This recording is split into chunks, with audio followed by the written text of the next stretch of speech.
अन्ये च बहवः शूरा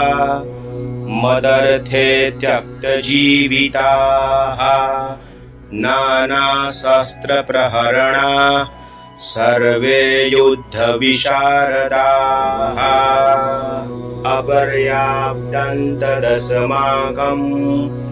बलं भीमाभिरक्षितम् पर्याप्तं त्विदमेतेषां बलं भीमाभिरक्षितम् अयनेषु च सर्वेषु यथा भागमवस्थिताः भीष्ममेवाभिरक्षन्तु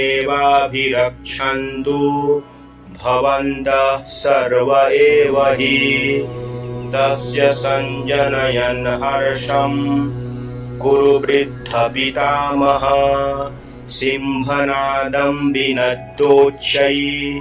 शङ्खं दध्मौ प्रतापवान्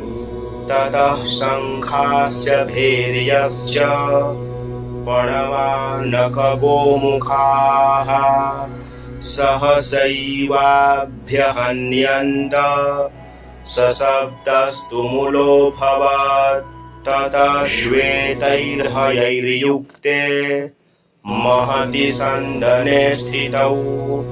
माधवः पाण्डवश्चैव दिव्यशङ्खौ प्रदध्मतुः पाञ्चजन्यं हृषीकेशो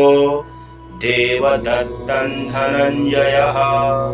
पौण्ड्रं दध्मौ महाशङ्खं भीमकर्माम्बिकोदरः अनन्तविजयं राजा कुन्तीपुत्रो युधिष्ठिरः नकुलः सहदेवश्च सुघोषमणिपुष्पकौ काश्यश्च परमेश्वासः शिखण्डी च महारथः धृष्टद्युम्नो विराटश्च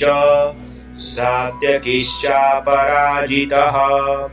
द्रुपदो द्रौपदेयाश्च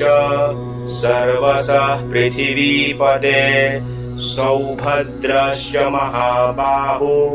शङ्खान् दध्मुः पृथक् पृथक्।